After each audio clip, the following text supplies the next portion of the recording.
Constitution na piba fundamental right ki Mayokta Leiriba Kuki phurup ki meeoi shing asi India ki citizen nattre haina khallabadi Leibak asi Thadoklaga Chatkhibana aphaba oigani haina NPP Manipur State Unit ki President Y Joykumar na phongdorakli Wafam asi Union Home Minister Amit Sana State asida free movement lehanabagi khanghalakhiba aduga iroina na ngarang Imphal dagi Senapati tamna chatkadaba MST ki bus ama Kuki singna athingba pirakhiba adugi matangda pangthokpa paugi mifam amada bangna phongdokhibani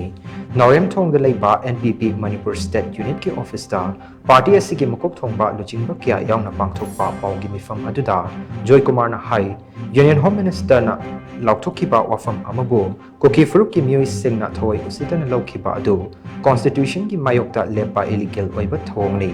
Kuki shing asi India ki citizen amani haina khallabadi Union Home Minister na lauthokiba wafam adu ikai kumna fam thokpani loina na makoina khundaba mafamda India ki Constitution asi chatnabada ayatpa piroidabani Constitution na India ki mipum khudingmak fundamental right fanghangadabani haiba wafam ase mayak seng na yauri loina na Constitution ki Article 19D ki makhada Leibak asigi miyam chatningba mafamda ayat apan amata yaudana chatpagi ayaba piribani Hariba article asigi makhada Union Home Minister na Thorakiba free movement ki wafam adu Kuki shing na India ki citizen amani haina khallabadi yafam thokpani Karigumba makoi sing asi India ki meeoi amani haina khanba mamdrabade Leibak asi Thadoktuna makoi gi horok famda Chatkhibana fagani hingsana kaidongungda kanaba purakloi haibasi khangna thabak tawgadabani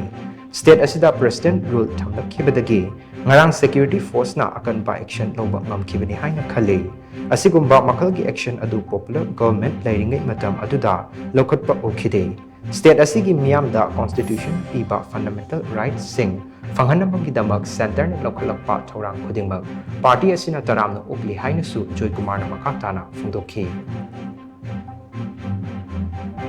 India ki part moina Manipur ki part moina Kuki tariba lamsing su lehenba pamagadi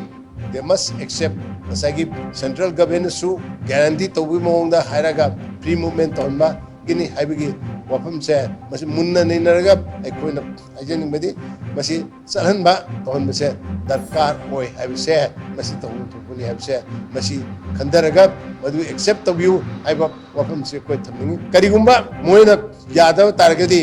nasagi yadav targadi karino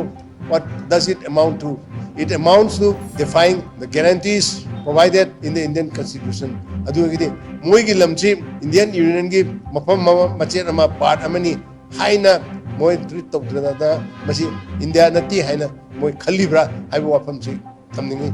adu khallagadi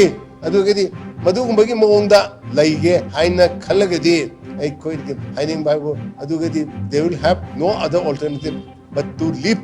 Ujik moi na occupy torbulam sila thadoga mapan gilamda moi ki hor from the end deba Myanmar da Leibak khopap nataka anywhere satlaga moi na tawya adu to be mo from the satpi kho habse koi party ki site ki thamjage